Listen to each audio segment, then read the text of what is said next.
Bhagavate Vasudevaya.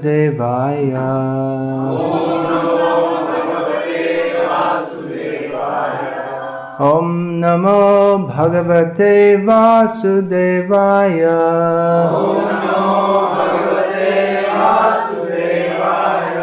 Om Namo Bhagavate Vasudevaya.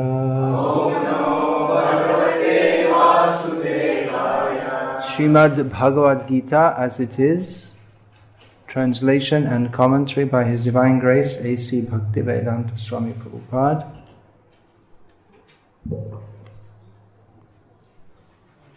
Chapter 15, text 1. Can you find the right page? Shri Bhagavan Uvacha. The Supreme Personality of Godhead said,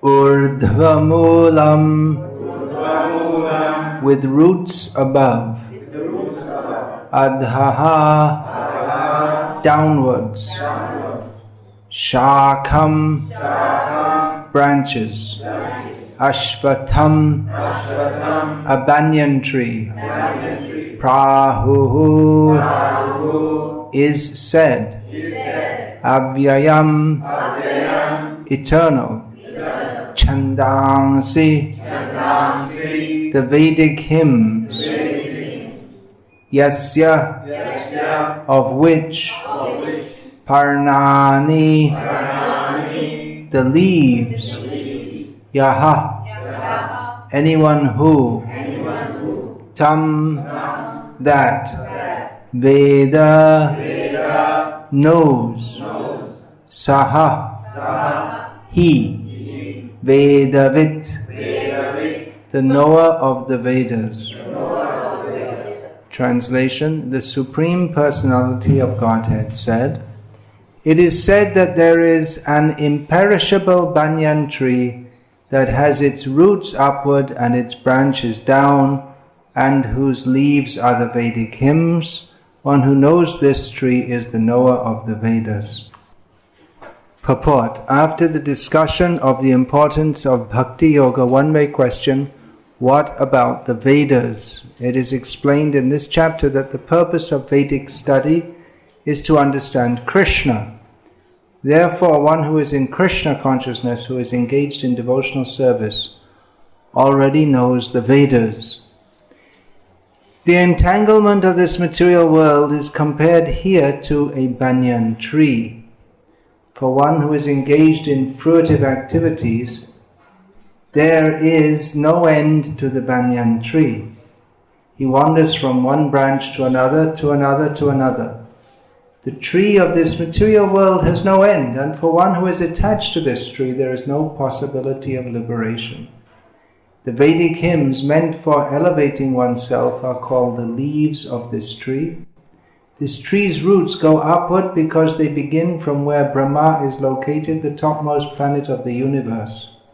If one can understand this indestructible tree of illusion, then one can get out of it. This process of extrication should be understood. In the previous chapters, it has been explained that there are many processes by which to get out of the material entanglement. And up to the 13th chapter, we have seen that devotional service to the Supreme Lord is the best way. Now, the basic principle of devotional service is detachment from material activities and attachment to the transcendental service of the Lord.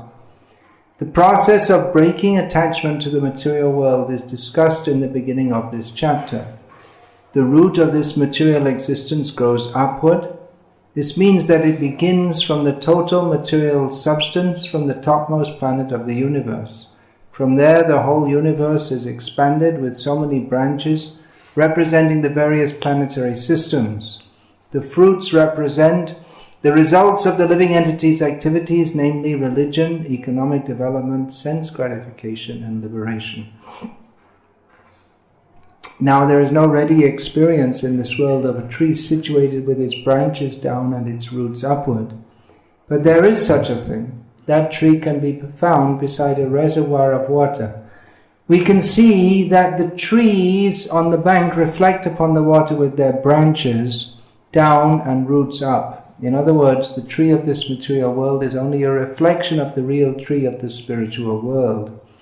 This reflection of the spiritual world is situated on desire, just as a tree's reflection is situated on water. Desire is the cause of things being situated in this reflected material light.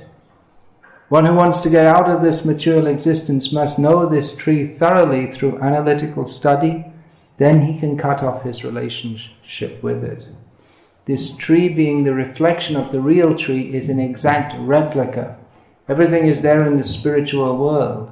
The impersonalists take Brahman to be the root of this material tree, and from the root, according to Sankhya philosophy, come Prakriti, Purush, then the 3 gunas, then the 5 gross elements, Pancha Mahabhuta, then the 10 senses, Dashendriya, mind, etc.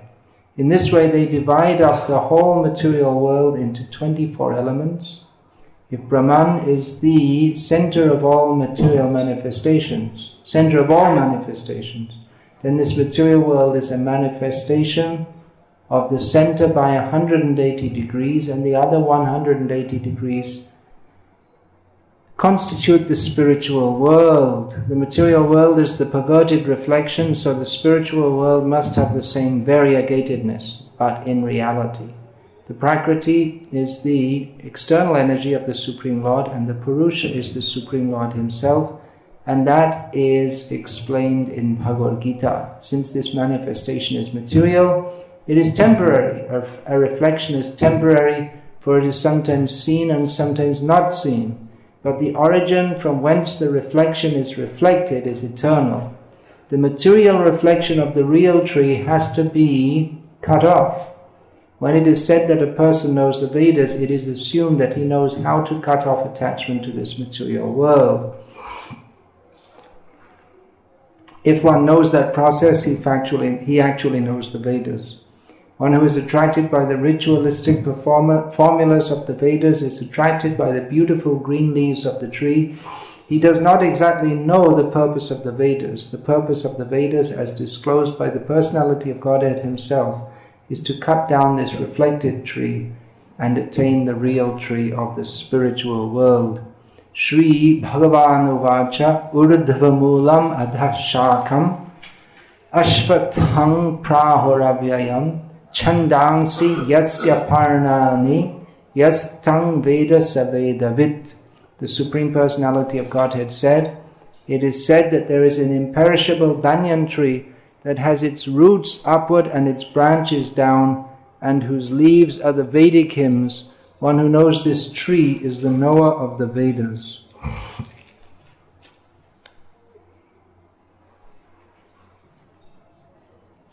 Om Jnanatirandhasya Jnananjana Shalakaya Chakshurunmilitam Yena Tasmai Shri Gurave Namaha. Vandeham Shri Guru Shiyataf Padakamalam Shri Gurun Vaishnavamscha Shri Rupam Sagrajatam Sahagana Raghunatan Vitam Tam Sajivam Sadvaitam Savadhutam Parijana Sahitam Krishna Chaitanya Devam Shri Radha Krishna Padan Sahagana Lalita Shri Vishakan Vitamscha. Hare Krishna, Krishna Krishna, Hare Hare, Hare Rama, Rama Rama, Hare Hare. In this chapter of Bhagavad Gita, of which we've just read the first verse, the topic of the Vedas is central. Vedaischa sarveraham eva vedaha. That is brought out later in this chapter by Lord Krishna, that the purpose of the Vedas, or the purpose of knowledge, is to know Him. Also in this chapter, which is known as Purushottama Yoga, or the Yoga of the Supreme Person, toward the end there's a discussion of the Supreme Person, Purushottam, who is known lokecha vedecha. He's known in the world or among the people of the world, and specifically in the Vedas, as the Supreme Person. What has been discussed so far in Bhagavad Gita, obviously it's going on the background of Vedic knowledge. The topics that Krishna spoke of to Arjuna, Arjuna already was familiar with these topics. Otherwise, he couldn't have understood them so quickly. The concepts that Krishna is speaking of was nothing new to Arjuna. When Krishna told Arjuna about, in the very beginning of Gita we find the soul is different from the body. And later we find there's discussion of the misery of material life. These were not new topics to Arjuna. It's not that he hadn't heard them before. He had been hearing all his life, of course not in such a focused way as in this discussion of Bhagavad Gita, but as up to the present day, any follower of the Vedic culture, and certainly more so at that time, they would be introduced to these topics, so that up to the present time, most Hindus, for want of a better term, even though they don't have a very clear idea about it, they believe in what in English is called reincarnation. They've heard about it, indirectly or even directly. There's talk of it within the culture. And even if they've heard or even seen on TV Mahabharata, Ramayana, which are not very authorized or representations, or which are not very spiritually informative representations of Ramayana and Mahabharata, but still some of the concepts will be there. Just like, for instance, in Mahabharata we'll find that Shikhandi is born carrying a grudge from his or her previous life against Bhishma. So even though it's not discussed, these spiritual techniques or how this is all working on, the general idea is there, just for instance in that narration. Or again that Yumna is born with the particular purpose of killing Drona. So the idea is there that, well, maybe not so clearly. In Ramayana also we find, in Uttara Ramayana we'll find that Sita was Vedavati in a previous life, and she was misused by Ravana, and then she came back again to destroy him. So, like this, some general idea is there. So Arjuna, he would have got a better exposure to these topics than from watching Mahabharata on TV. But still, even within the Vedic culture, there are so many various ideas about how to understand all these points. In this purport, Srila Prabhupada discusses the Sankhya, or he mentions the Sankhya philosophy. So in the Sankhya philosophy, and even in Buddhism for that matter, which rejects the Vedas, but the concepts are more or less the same. The concepts in Buddhist teaching, they're all based on Vedic concepts, or concepts that are discussed in the Vedas. So obviously the Vedas, they're central to Vedic culture, that's why it's called Vedic culture. And Arjuna's whole reason for not wanting to fight is because he's afraid of committing adharma. Adharma bhibavat Krishna. There will be adharma, O Krishna. So the whole concept of Dharma that is central to Vedic culture. So Arjuna was like everyone in Vedic culture was steeped in the understanding of Dharma, which brings with it a whole packet of conceptions that there is birth, rebirth, carrying karmic reactions from one life to another. So Krishna in this chapter will clarify what are the Vedas. Now, very early in Bhagavad Gita, in the second chapter, he's discussed from a different angle, or stated from a different angle, the same point that, or he's touched on the same point that he's making here, in which, in this verse that we're reading today, in which he says, Traigunya Vishaya Veda Nistraigunya Bhavarjuna. He states that the Vedas are mostly concerned with the three modes of material nature. Nirvanvo, Nitya Sattvasta. He tells Arjuna to go beyond the world of duality. This is an important point which we find reiterated in Bhagavad Gita, and it's there in the Vedas also. But the Vedas are mostly concerned with the three modes of material nature.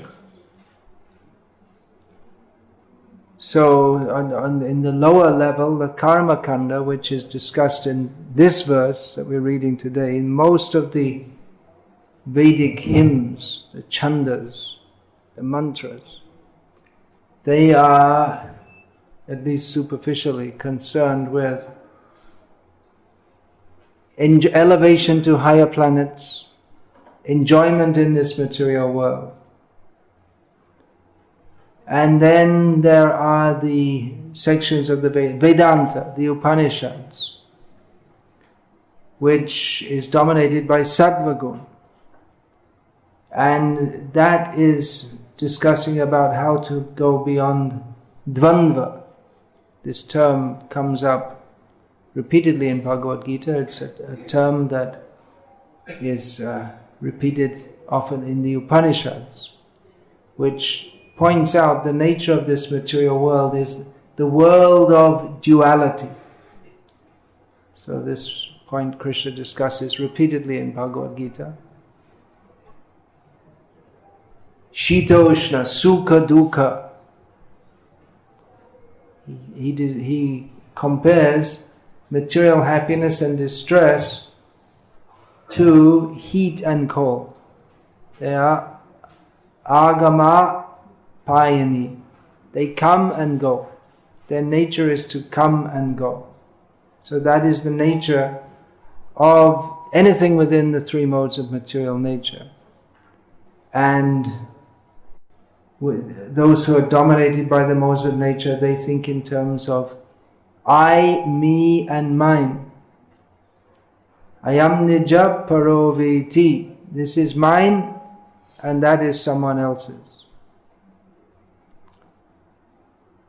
Idamadya maya labdha. Today I got this. I got something for me. This is a materialistic way of thinking. And the Vedas, they mostly discuss this with the aim of elevating one beyond that. But persons who are not very intelligent, they don't see that they're supposed to get elevated beyond that. So Krishna states here, Yastang Veda Saveda Vit, one who can see the nature of this material world is an actual knower of the Vedas. The Vedas are described here. Ashvatang prahuravyayam. It is said. In other words, Krishna is introducing a topic that is not something it's not an example he just made up now, but it's a well-known example. It's been said by many rishis, Vedavit, persons who are knowers of the Vedas. They have used this example before. of a tree with its roots up and its branches down. And this sounds like a very strange tree, but as described by Srila Prabhupada in the purport, there is such a tree. Everyone will have seen it if they didn't live in big cities like Delhi and New York and Chicago and big cities like that. There are so many examples given in Shastra which are drawn from what we nowadays would call nature, but in previous times it was everyday life, that there are ponds and trees. Of course, even in big cities they have parks with ponds and trees. And in this country there's sunlight also. So it's a common thing to see trees reflected in the water. So it's a very interesting example, isn't it?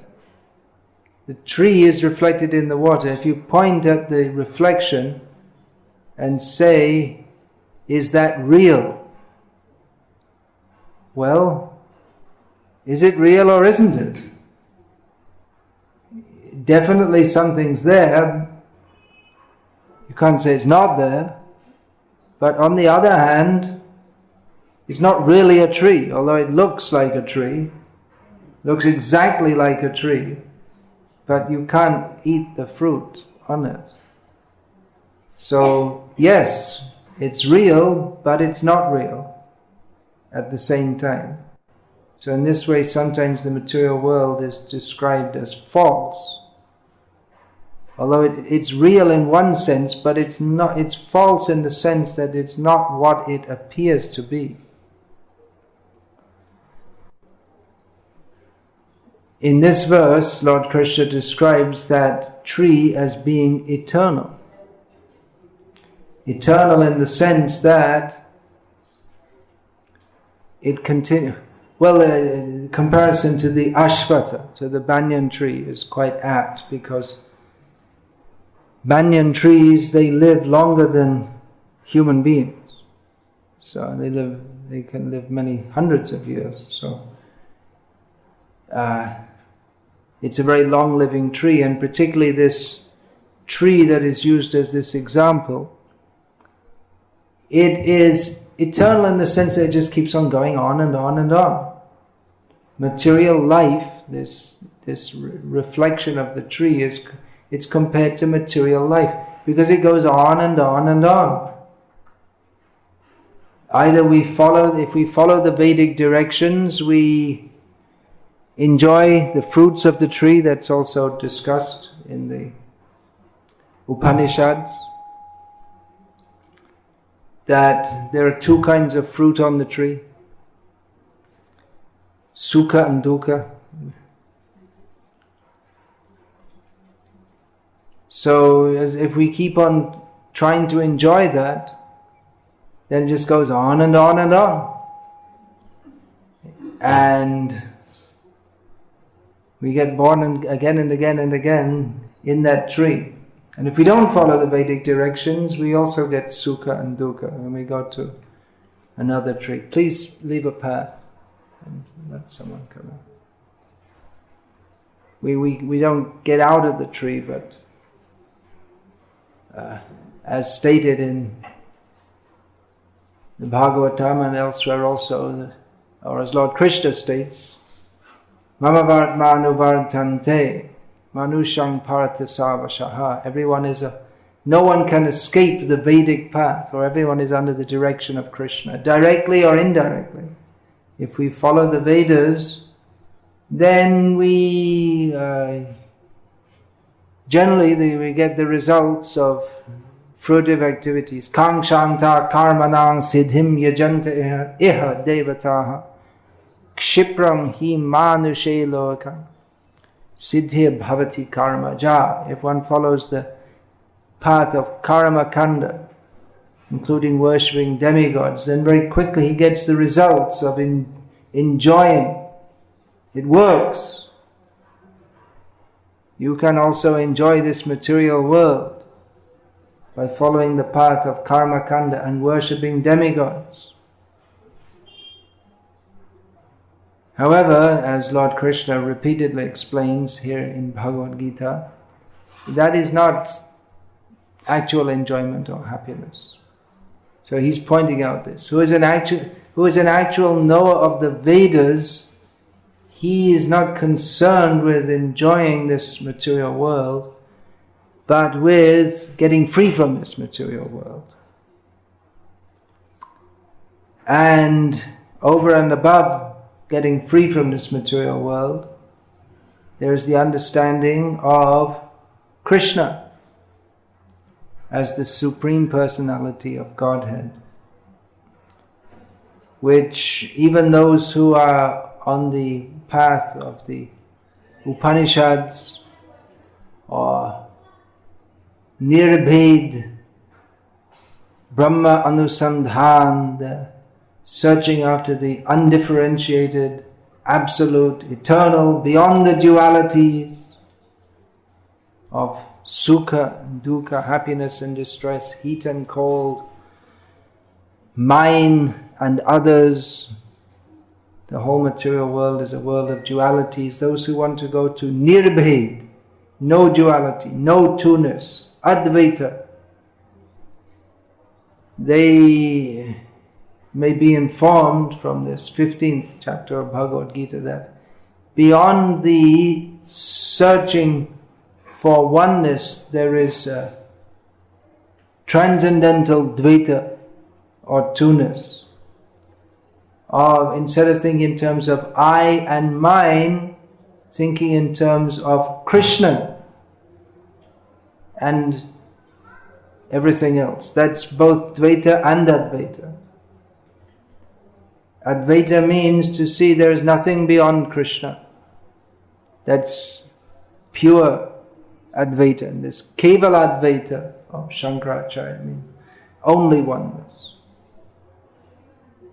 And the Shuddha Advaita, well, that's actually the technical name for the philosophy propounded by Vallabhacharya.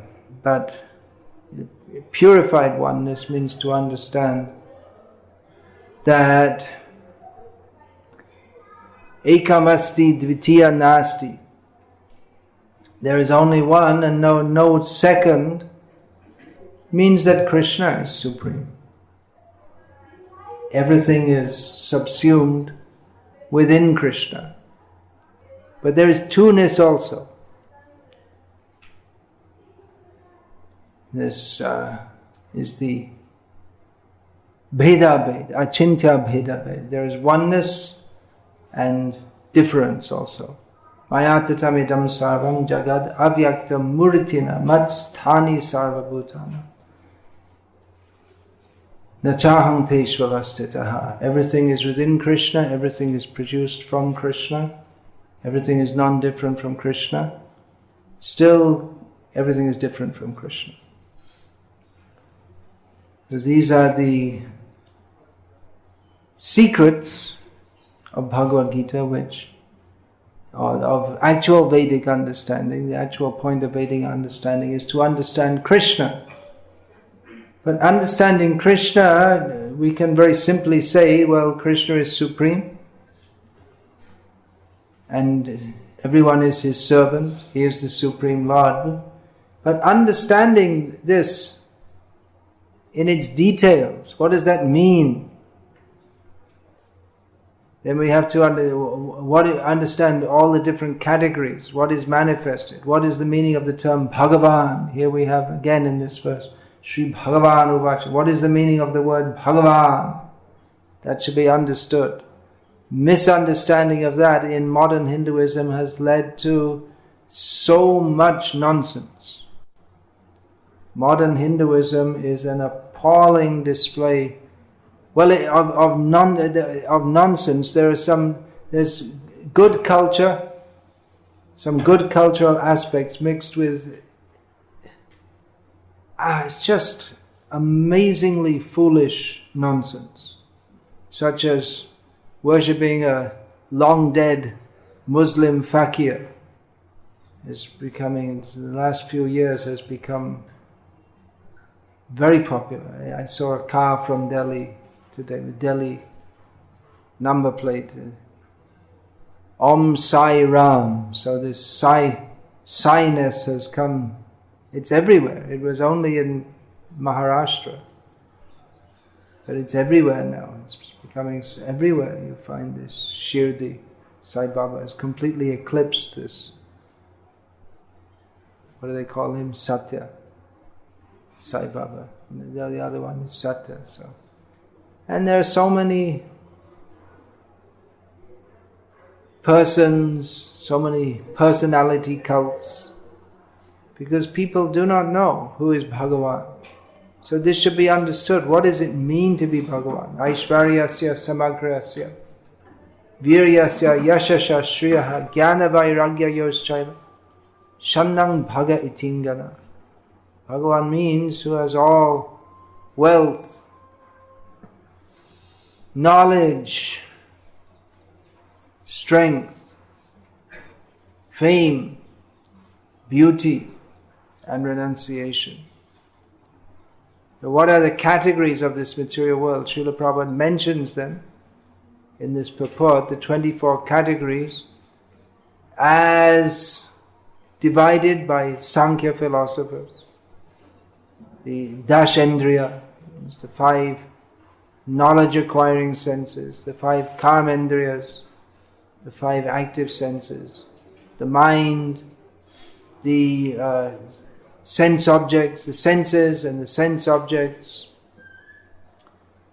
There are different lists. In the 11th canto of Bhagavatam, it's described how different philosophers, they draw up different lists of the basic categories of this material world.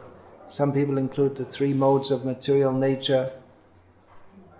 So like this, there are various categories of essentials of this material world. So to understand how these all work under Krishna's direction, the demigods, they work under Krishna's direction, they are representatives of Krishna, they are not independent gods. So all these points have to be understood very carefully to understand the yoga of the Supreme Person, which is the subject matter of this chapter. One has to go beyond groping at the reflection, or sometimes this material world, it's compared to a mirage. So those who chase after a mirage, mriga trishna, that term is there, Sanskrit term for a mirage. The animal is very thirsty, and in the desert chases after the semblance of water. But it goes on chasing and chasing, and it looks like it's there, but he never reaches it. And eventually falls down dead, suffering. So that's the mirage. That's another example given, the mirage of this material world. It appears to be real, and in one sense it's real, but it's not substantial reality. It's only a semblance of reality. So what is the actual reality? That's stated at the beginning of Bhagavatam, which the Bhagavatam continues to elaborate on the themes which are described in Bhagavad Gita. Vedyam vastavam atra vastu. The Bhagavatam discusses this vastu, or this substance, this topic, this reality. Vastu, this mirage or reflection, can be called reality in one sense, but it's not vastu, it's not substantial. So the Vedyam vastavam, the point to be understood, or the knowledge of the Vedas, is concerned with that which is actually substantial. That's described in Srimad Bhagavatam. So, going beyond the that which we can grope at, which appears to be real, but there's nothing actually there. That is the subject matter of Bhagavad Gita. That I was discussing a little bit in the class this morning about the scientists, how they're very much concerned with this, or they consider reality to be that which is quantifiable or tangible according to the material senses. But ultimately we find there's nothing there. There's nothing of any real substance there. What is real substance? Rasovai saha. The Vedas say, the Upanishads say, that reality is rasa. Of course we understand reality is Krishna. But Krishna is rasa. He is everything, but the most important aspect about him is experience. The Vedas ultimately point us toward rasa means an experience, particularly a wonderful experience. So that is not there in the material world. It's not just analyzing. This is here, that is there, something else, and it all interacts like that. Even the most hard-headed scientist, why is he interested to know? He's impelled, some kind of rasa or some kind of desire or taste is impelling him to go on studying. Even the committed atheist, he gets some kind of pleasure from denying the reality of Godhead.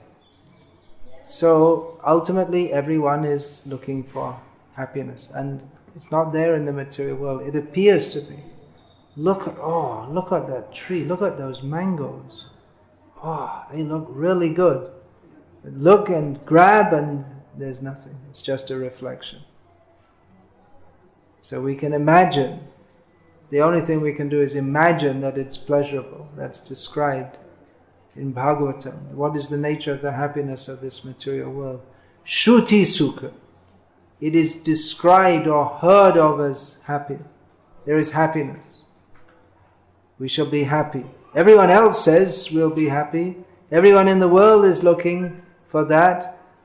But everyone ends up with the same thing, which is nothing. So beyond the reflection is the source of all emanations. Beyond the reflection is the real tree, with real roots. Krishna is the root of all existence. So, one who understands this, yastang Veda saveda vit, one who understands this is the knower of the Vedas, and later in the chapter, Lord Krishna, he will give further information. Vedaischa saver ahameva vedya. One who goes beyond the perverted reflection and finds Krishna, then he is the actual knower of the Vedas. Hare Krishna. Is there any question about this, please? Any more points to be discussed? Mirage, so nice to hear you speak on Bhagavad. You mentioned happiness, right? The last few words you were mentioning was how to be happy. How to be happy.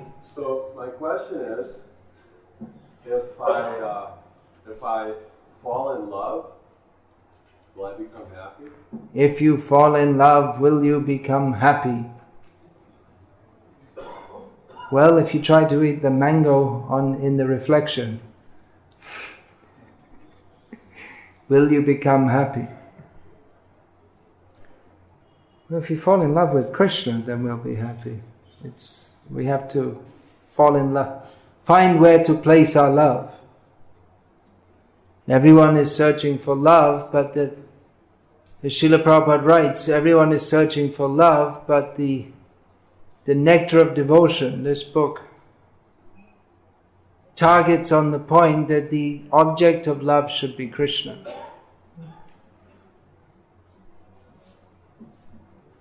Will we be happy if we fall in love? Yes. But that is that kind of happiness,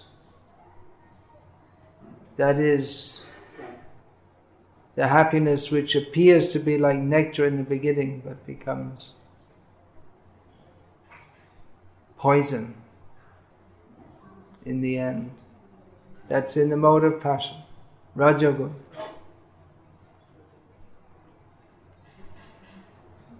Yeah, so anything else? But that is true only if it is reciprocal. What is true if what is reciprocal? If we fall in love with Krishna, provided it is reciprocal. Provided it's reciprocal? You mean that you think that Krishna doesn't love you? If you offer love to Krishna, Krishna will not reciprocate? I'm not sure. You're not sure. So you please read and study Bhagavad Gita as it is. Then you will get Krishna's assurance that he doesn't neglect his devotees. You may have been cheated by so many lovers, but Krishna, he is not like that. Krishna will reciprocate our love. Only Krishna is capable of doing so, actually. There is no other love except that which is offered by Krishna.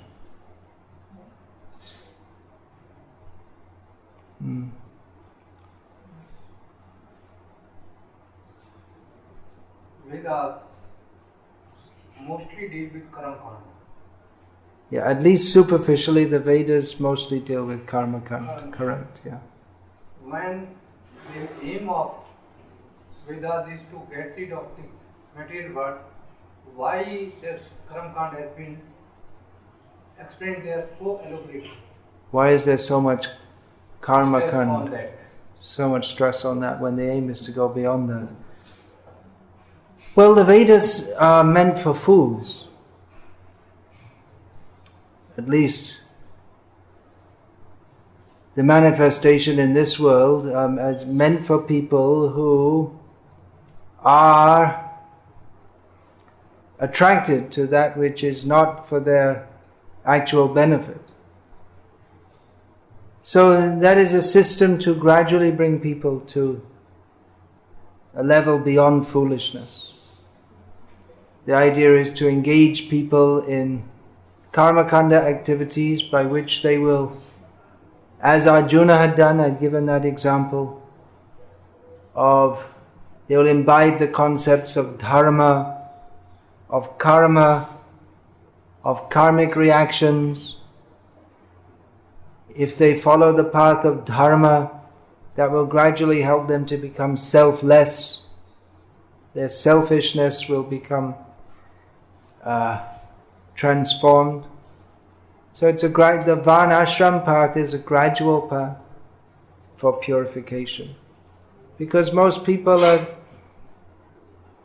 they're simply not ready to accept Krishna's message. We're in this material world because we've rebelled against Krishna. So, to gradually bring us around to accepting the position of surrender to Krishna, the Vedic knowledge is constituted in that way. It is not so that God knows that most of the people want material pleasure. That's why it has been that they are so elaborate. Yeah, it's a material pleasure is offered, but in such a way that one is supposed to become, or there's supposed to be a system for becoming gradually detached from that. Yeah, that's right. God wants us to know that you can get anything from me. If you want material pleasure, you can get. If you want renunciation, you can get. Yeah. Bhagirath, you had some question? You came to me, you had some questions? Your mother? You want to ask questions? The same question so long time in our devotional service.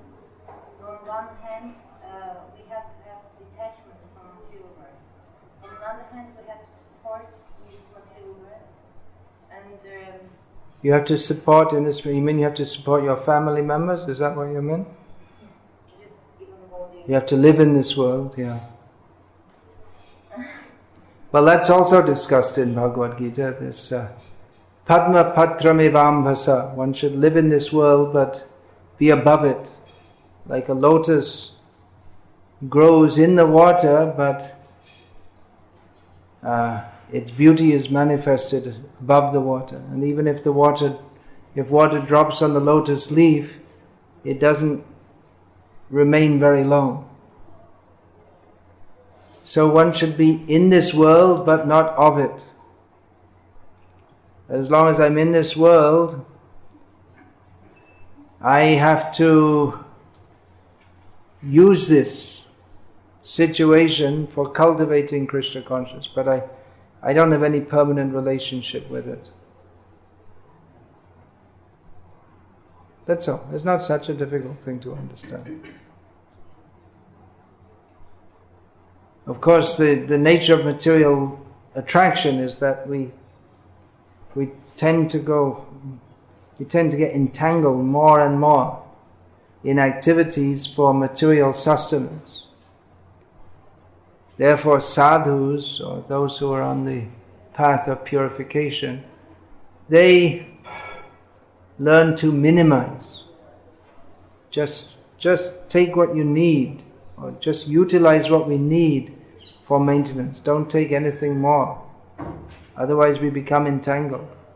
What we need for maintenance of the body, what we need for service to Krishna, accept that much. Don't take more. Otherwise we become entangled. It's a simple principle. Maybe it's not always simple to put into practice, but practice is the key. By practice, we can gradually imbibe this consciousness in our lives. Anything else?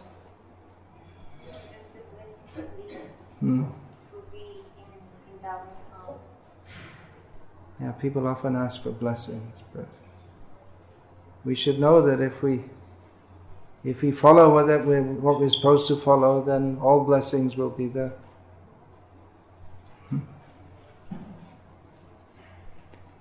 Is that a hand up at the back? Yes, yeah. Maharaj, we often hear the saying that we have to water the roots of the tree. How does this? Well, that's a different example to the one given here. The example of watering the root of the tree, that's one example, and the example of the tree with its roots upward is another example. So in the case of of watering the root of the tree, the example is that Krishna is like a tree. And here the tree is like the Vedas and the material world. So it's a different example. Don't water this tree. The tree of material attachment. So we have to don't get our examples mixed up.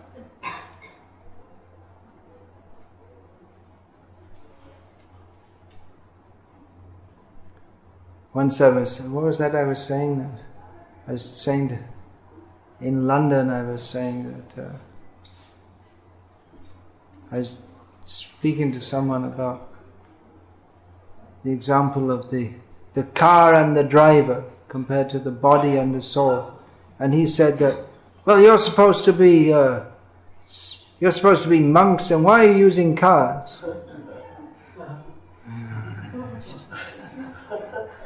You know, how can you discuss with someone who's just so stupid? Another time I was talking about the lame man and the blind man. He said, what have you got against lame people and blind people? Why should you discriminate? Just people, it's really, some people are really very, very stupid. In fact,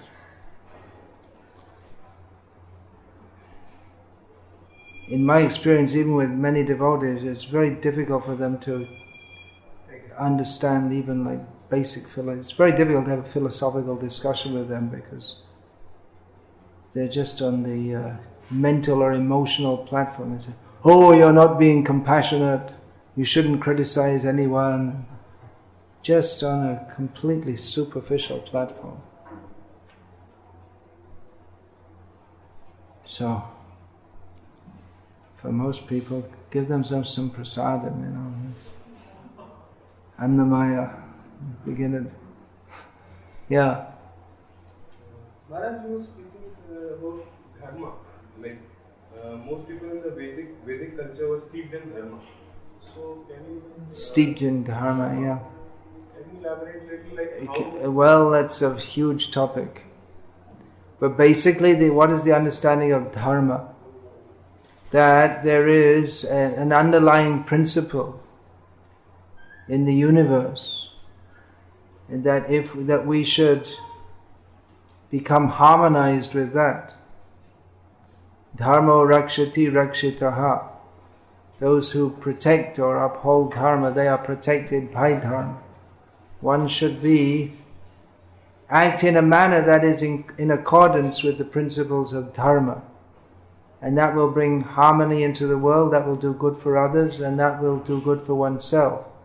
If one acts against the principles of Dharma, then it's very inauspicious for oneself. Arjuna, all his objections, they were all to fighting.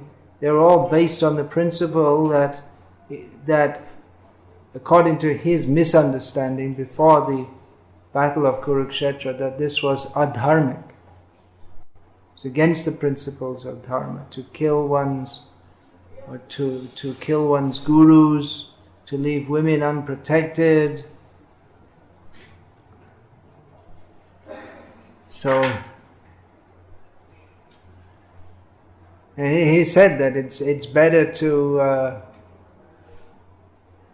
to be slain without fighting than to engage in fighting. That was his misunderstanding, but it's all based on his misunderstanding of what is Dharma. So it's a very big topic. Yeah. In different varnas, people would be in different... Yeah, and then there's Varna, Dharma. That's the, Jati, Kula Dharma Sanatana. He speaks of Kula Dharma. It's a big arena of topics, which I'm not going to get into elaborating in right now, although it requires to be understood. Actually, we're supposed to be practicing Sanatan Dharma. But even to enter into this discussion, I was saying people don't have any philosophical sense. Actually, a prerequisite for studying Vedanta is that one should be fixed in Dharma, in one's Swadharma. So maybe that's one reason why it's very difficult for them to even begin to understand the basics of these topics, because their minds are very disturbed, because they're not situated even in their material Dharma. Yeah, you were going to say something? Dharma provides only material pleasure, not deliverance or renunciation. Well, And practically anything anyone says about Dharma can be contested, because as I said, it's a very big arena of topics, can be understood from various angles.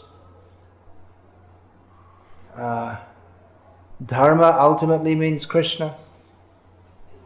The name of Krishna is Dharma. Param Brahma, that's a different verse. Param Dharma is different. So, Varnashram Dharma, or Dharma on the material platform, that has to be transcended, that's a fact. material Dharma, does it helps us in going to Krishna? does it help us go to Krishna, material dharma? Not in and of itself. On the other hand, it helps us to be pious and to have minds at least somewhat steady. Whereas someone who doesn't practice dharma in any way, then it's very difficult for them to even begin to enter into these topics. Just like I was saying, Krishna could discuss these topics with Arjuna because he had some background. And we see even today, even in the mishmash of modern Hinduism, it's still easier to discuss these topics with people who have even the little understanding of Dharma that modern Hindus have.